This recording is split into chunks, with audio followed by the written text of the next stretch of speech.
Mwasibye omuti abagala abalungi abawuliriza raadiyo olumuli mu bitundu by'ensi yonna gye musinzira okutuwuliriza. Mwebale gye mutuusizaako engalo gy'olunaku olwaleero. Olunaku olwaleero ennaku z'omwezi wedde ddala 6 tuli mu mwezi ogw'omukaaga omwaka 2020 kadde k'amawulire mu lulimi Oluganda ng'okugabasomera nze Ndabwike Brian kansooke n'ebikulu ebikozaago olunaku olwaleero oluvannyuma nkomewo nago mu bujjuvu bwago. Omuwendo gw'abantu abamaze okukakasibwa okusonebwa ekiyimba ekinamuta ekya COVID-19 mu ggwanga edde nate oluvannyuma lw'okuzuulayo nate abantu abalala bawerera ddala 10 nga balina COVID-19. Ate Rwanda Community ng'eno esangibwa mu ggwanga erya United States of America ekiddeyo n'eddukira eggwanga ly'e Rwanda n'obuyambi obubalirwamu ssente z'e Rwanda miliyoni 45 zibayambeko mu kulwanyisa ekiyimba ekinamuta ekya COVID-19.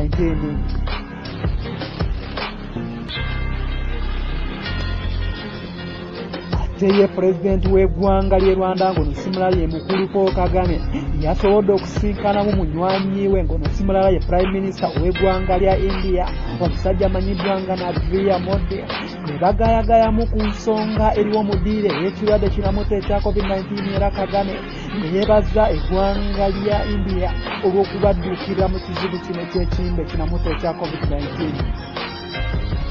Omubaka akiikirira munisipaali y'e Nansana ng'omusimula ye Robert Kasule Sebunya alabudde abantu abasangibwa munisipaali y'e Nansana kw'ossa ne Bannayuganda okutwaliza awamu nti balina okubeera obulindaala ng'alagira omusota yadde ng'entambula y'olukale yasobodde okuddisibwawo oluvannyuma lw'okuyimirizibwa okumala akabanga nti naye balina okwekuuma kubanga ekiyimba ekinamuta ekya COVID-19 kikyaliwo mu ggwanga lya Uganda. Ate munnamagye yawummula ng'ono si mulala ye Jenerali Henry Tumukunde nate olunaku olwaleero avuddeyo n'alangira nga bw'agenda okwesimbawo avuganye ku ntebe y'obukulembeze bw'eggwanga lya Uganda. Kirangiriddwa mu bulujjudde olunaku olwaleero ng'omusajja munnademokulaati ng'ono si mulala ye Joseph Biden bw'agenda okukwatira ekibiina kye ekya DP bendera nga bavuganya mu kalulu k'obukulembeze bw'eggwanga lya Amerika akabindabindamu. Kulikayo mu kanyomero ako gwakyekuumidde ku mukutu raadiyo Olumuli katugatandike mu bujjuvu bwago.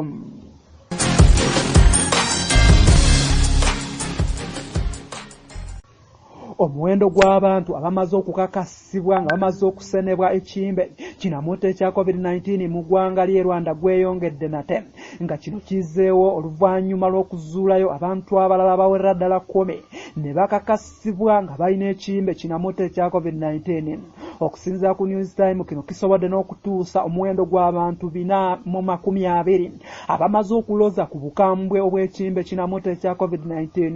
Okusinziira ku kitongole ekivunaanyizibwa ku by'obulamu mu ggwanga ly'e Rwanda kyongedde ne kikakasa nga olunaku olwaleero nate we waliyo abantu abalala abawerera ddala 2 abamaze okusiibulwa nga bawonye ekiyimba kinamuta ekya COVID-19 ne kituusa omuwendo gw'abantu 282 abamaze okuwona. Era nga bwe bituukidde olunaku olwaleero nga n'abantu abawerera ddala 2 be baamala dda okukkirira ekaganga abangi gye batambuliza emigongo ng'obwato nga bafa olw'ekiyimba kino ekinamuta ekya COVID-19. Ab'ebyobulamu bavuddeyo era ne bongera ne bategeeza nti bano be basobodde okuzuulayo olunaku olwaleero nabo beekuusa ku bantu abasooka okuzuulibwamu ekiyimba kino kinamuta ekya COVID-19 naddala bo by'omu bitundu ebisangibwa ku nsalo ng'eno ensalo egatta eggwanga ly'e Rwanda ku ggwanga erya DRC mu bitundu by'e disitulikiti nga Rubavu ne Rusizi disitulikiti. Minisitule evunaanyizibwa ku by'obulamu mu ggwanga ly'e Rwanda tekomyawo eyongedde n'ekuutira abanaansi b'eggwanga ly'e Rwanda okubeera obulindaala ng'alagira omusota nga bagoberera ebiragiro ebyo byonna ebyateekebwawo gavumenti mu kutangira n'okuziyiza ensaansaanyizibwa y'ekiyimba kino kinamuta ekya COVID-19 ng'okufuba okunaabanga mu ngalo kwossa n'okwewala enkungaana wamu n'okuteekako zi masiki nti ky'ekintu kyokka ekigenda okubayamba okufuba okulaba nga bakendeeza ensaansaanyizibwa y'ekiyimba kino kinamuta ekya COVID-19 mu ggwanga lyabwe.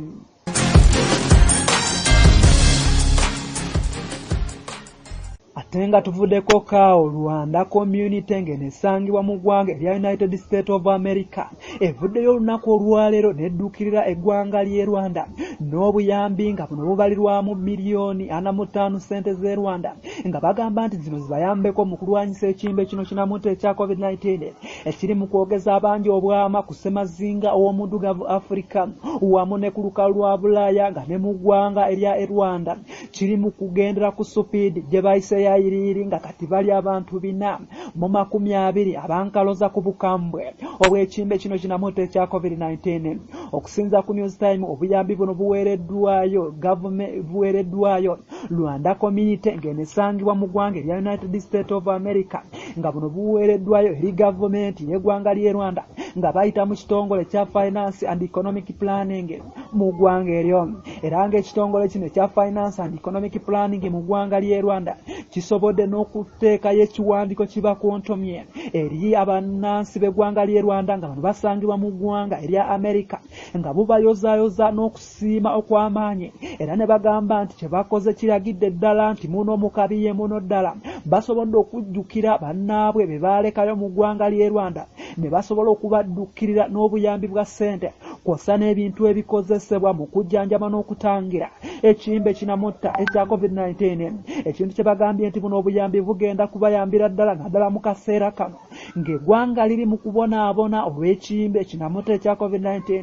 ekiri mu kwogeza abangi obwama. Richard Tusabe ngono ye Minister wa State in charge of National Treasury yeebazizza nnyo Abanyarwanda bano abasangibwa mu ggwanga ery'e Rwanda abeegwattira mu kibiina kyabwe ekya Rwanda Community nga no kisangibwa mu ggwanga erya United States olw'okubaddukirira mu kaseera kano nga balina ekizibu kinamutta ekya COVID-19 ekintu kyagambye nti bo basiimu nnyo wamu n'eggwanga ly'e Rwanda lwakino ekikoleddwa abanansi b'eggwanga ly'e Rwanda basangibwa mu ggwanga erya United States. Omukulu Richard takomyawo mu kwebaza kwe ayitidde mu mukulembeze waabwe ngono simula ye Vice Musine nga naye yakulembera abanansi b'eggwanga ly'e Rwanda abasangibwa mu ggwanga erya United States n'abagamba nti kye bakoze kiragidde ddala nti bafaayo eri bannaabwe abasigala mu ggwanga ery'e Rwanda.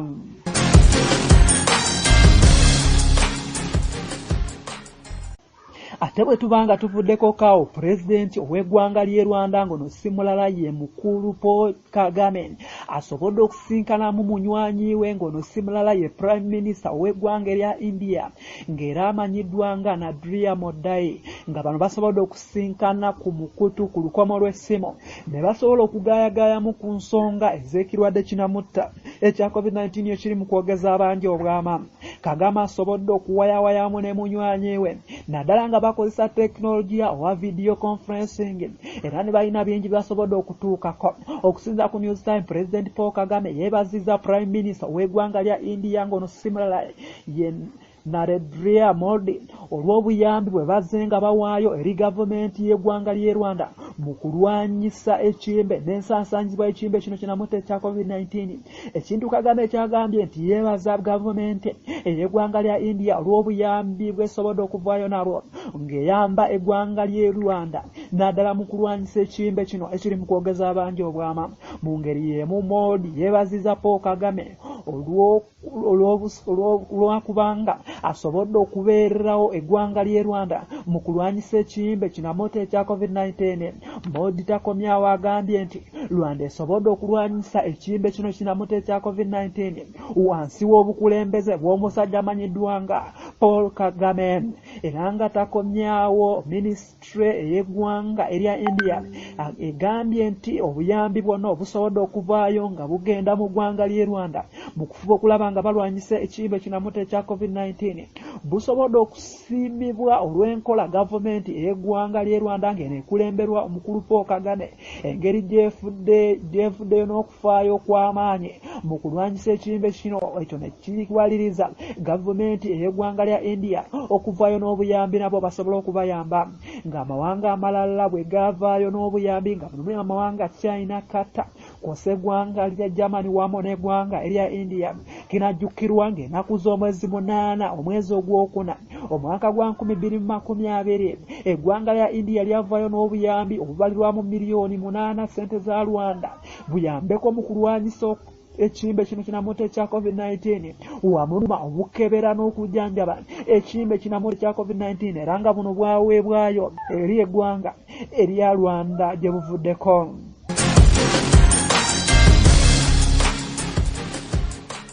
Ate y'omukulembeze ng'ono yakiikirira abantu b'e Nansana ng'ono si mulala ye Robert Kasule Sebunya alabudde abantu b'omu munisipaali kw'osa n'Abannayuganda okutwaliza wamu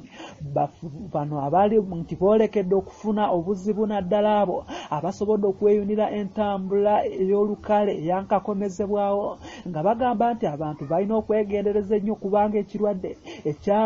ekyabazaayo mu maka gaabwe ne basobola okuyimiriza entambula ey'olukale emanyiddwa nga entambula eya taxi kw'osa ne mabuses nti kyekimbe ekya COVID-19 oba coronavirus. Ekintu kyagambye nti balina okujjukira nti ekirwadde kino kikyaliwo mu ggwanga era balina okufuba okulaba nga bafaayo ku nsonga eno. Omukulu Sebunya agamba nti Abannayuganda bangi balabiddwako nga beerabira ekimbe nga weekiri mu ggwanga lya Uganda olw'okuba entambula y'olukale yasobodde okukomezebwawo. Ekintu Kasule kyagambye nti kino kiteeka obulamu bw'abannansi b'eggwanga lya Uganda mu katyabaga nti balina okufuba okulaba nga bavaayo basobole okuyimirira basobole okugondera ebiragiro byonna ebyateebwawo baleme okwerabira naddala okunaaba mu ngalo n'okwambala masike. Ekintu kyagambye nti abantu bangi balabiddwako mu taxi paaka ez'enjawulo nga beerabidde ekimbe nga wekikyaliwo ekyanamute ekya COVID-19 nga n'omubiseera ebisinga kati mu kaseera kalo abantu kyagambye nti niwe balaba nga waliwo omuwendo gw'abantu ogusobodde okuyingira mu ntambula yonna nga gusukkiridde teboogera olw'okuba baagala kulambula b'enganda zaabwe. Ekintu kyagambye nti kino kiteeka obulamu bwabwe mu katyabaga era nga mu ddoboozi lye ng'annyonnyodde ku nsonga eno. Ankubadde baatutawuluza tusobole okutambula tuddeyo tulaba abantu baffe twetaaye naye abantu baffe balina okumekera shuwa nti beekuuma bo bennyini. Obukuumi butandika naawe tandika n'okwekuuma ng'ogamba nti nankubadde nja kugenda mu kyalo naye kangumikirizeeko takisi zitambulemu ennaku 2 oba 3 mbuuze mu ngeri y'emu takisi zizzeemu okukola ku lwokuna lwa wiiki eno wabula abantu bangi balabiddwako nga bakonkomalidde mu paakisi ez'enjawulo olw'ebisale okuba nga biri waggulu nnyo nga kino kireetedde n'abangi okuba nga batudde mu paaka ez'enjawulo nga tebalina na kyakuzaako era nga kino agambye nti ensonga evudde ku mmotoka ng'agamba nti zikyali ntono ddala ezisaabaza bw'oba ng'otunuulidde n'abantu abaliwo abagala okusaabazibwa mu kaseera kano.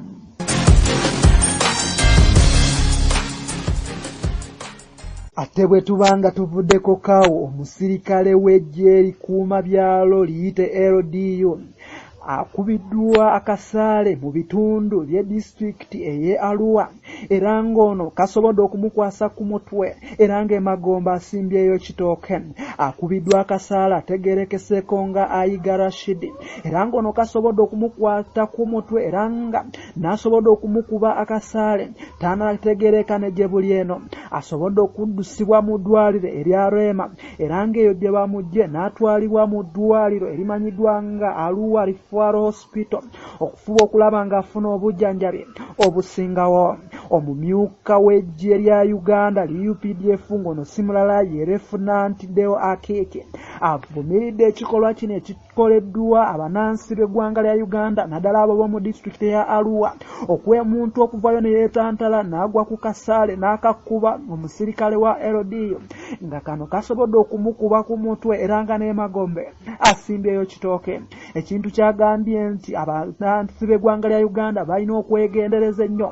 baleme kutankuula abasirikale kubanga abasirikale babulabe ennyo kubanga abaalina emmondo asobola okwekanga nga gikukubye mu butanwa obukuza gye baakutunda era nga mu ddoboozi lye Deo Akeke annyonnyodde ku nsonga eno. Kuvumirira yenna abantu bano abagenze mu maaso okukozesa obulale okutuusaako obulabe abasirikale baffe kubanga guno gwe mulundi ogwokusatu nga kino kibaawo. Basookera ezombo ne bagenda mu faamu ya General Tema ne balwanyisa abasirikale nga bakozesa obusaale era ne kino kati kibaddewo. Tetujja kubatira liiso era tujja kulaba nti ono atuusizza obulabe ku musirikale waffe naye tumukwata okulaba ng'afuna ekibonerezo ekisingako okuba ekiruma nnyo so that abalala balabireko era tebaddira okuddamu okukola ebintu bwe bityo abasirikale baffe. Ate bwe tubanga tuvuddeko kaawo munamagye ng'ono yagawumula retired General Henry Tumukunde nate olunaku olwaleero avuddeyo n'akirangira lwato nga bw'agenda okwesimbawo avuganye ku ntebe y'obukulembeze bw'eggwanga lya Uganda, avuganye yaliko mukama we ono si mulala ye General Yoweri Kaguta Museveni. Era nga gye buvuddeko omusajja ono amanyiddwa nga Henry Tumukunde abadde musibe eruzira ku misango egigambibwa nti era mu nsi y'olukwe kwosa n'okusangibwa n'ebyokulwanyisa mu ngeri emenya amateeka. Tumukunde yayimbulwa ku kakalu ka kooti gye buvuddeko ku misango gino nga mulimu ogw'okulya mu nsi y'olukwe nga kigambibwa nti Tumukunde ono yasobola okwegendako ku TVM wano munda mu ggwanga lya Uganda n'agamba nti singa abadde Kagame yandivuddeyo n'awagira eky'okuggyako omukulembeze ow'eggwanga erya Uganda. Gye buvuddeko Tumukunde yayimbulwa ku kakalu ka kooti era nga ne gye buli eno akyaleremba n'emisango gye egy'okulya mu nsi y'olukwe wamu n'okusangibwa n'ebyokulwanyisa mu ngeri emenya amateeka. Wabula olunaku olwaleero munamagye ono Henry Tumukunde avuddeyo n'akinoganya lwatu nga bw'agenda nate okwesimbawo avuganye ku ntebe ey'obukulembeze bw'eggwanga lya Uganda mu mwaka gwa 2021. Mukunde agamba nti ku mulundi guno yeetaganyiibe naddala abo abali ku ludda oluvuganya nti balina okuvaayo basobole okwekwata wamu ng'ekitole nti ekyo kyokka kye kigenda okubayamba okufuba okulaba nga baleeta enkyukakyuka naddala wano munda mu ggwanga lya Uganda. Wabula we banaagenda mu maaso nga beeyawula ekyo tekigenda kubayamba. Tumukunde takomyawo akunze abali ku ludda oluvuganya bonna okumwegattako basobole okulwanyisa Pulezidenti Yoweri Kaguta Museveni Sinakindi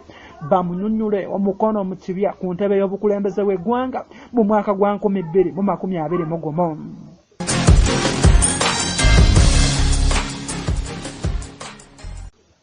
Tebwe tubanga tuvuddeko kawo ne tugendako ebweru w'eggwanga mu ggwanga erya America olunaku olwaleero bavuddeyo ne balangirira nga mu butongole ng'omusajja munademokrati ngono si mulala ye Joseph Biden bw'agenda okukwatira ekibiina kye ekya DP bendera ng'avuganya ku ntebe ey'obukulembeze bw'eggwanga lya America mu kalulu kana akabindabinda mu mwezi gw'emakumi ng'agenda kutunka ne muna Republican ngono si mulala ye Donald Trump era nga mu kaseera kano yakutte enkasi ey'eggwanga erya America. Joe Biden yakinoganyiza nti omulundi guno azze okwesimbawo ng'anywedde era ng'agamba nti ku mulundi guno asobodde okwesibira ddala amasajja okufuba okulaba ng'avuganye ku ntebe ey'obukulembeze bw'eggwanga lya America awatali kutya kintu kyonna. Agamba nti kyabadde alinze kwe kuweza obululu nga olunaku olwakivuddeyo ne kirangirirwa nti awezizza obululu obuli 991 okulaba ng'akkirizibwa okukwatira DP bendera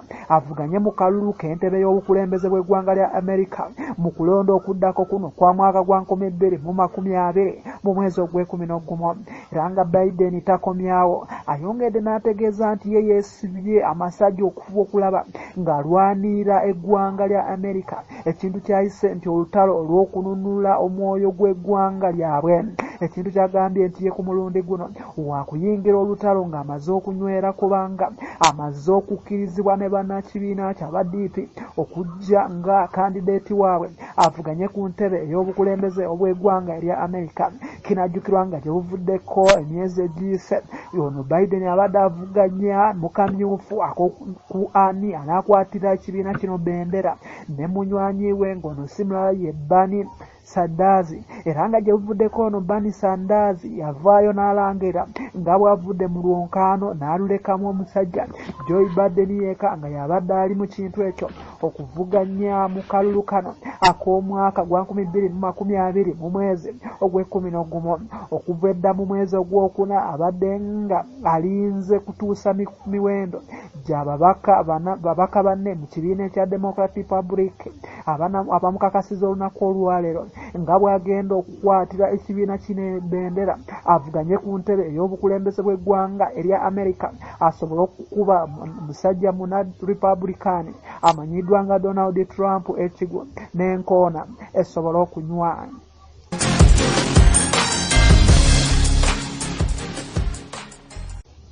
ate bwe tubanga tuvuddeko kaawo nga tetunagenda tutunulako ku miwendo nga bwe giyimiridde ku kirwadde kya COVID-19 wano ku mawanga agali mu mukago gwa East African Community nga tutandikiddeko wano munda mu ggwanga lya Uganda agavayo galaga ng'emiwendo gikyali ku 557 nga 82 bamaze dda okuwona ate teriyo eyali afudde. Mu ggwanga erya Kenya bali 1600 nga 643 bamaze dda okuwona ate abantu 75 entamu zaabwe zaamala dda okuwunzikibwa. Mu ggwanga ly'e Rwanda bali abantu 420 nga ku bo 282 bamaze dda okuwona ate abantu 2 bamaze dda okuukirira e Kaganga. Ggwanga erya Tanzania erina abalwadde 509 nga 2 ku bo baawonye dda ate abantu 21 entamu zaabwe zaamaze dda okuwunzikibwa. Eggwanga lya Burundi lirina abalwadde 63 ku abo baawonye ate omuntu omu ze mbuyaga ezikaza engoye. Mu ggwanga erya South Sudan lirina abalwadde 1,317 nga 6 baawonye ate abantu 14 ze mbuyaga ezikaza engoye kati mu ggwanga erya South Sudan.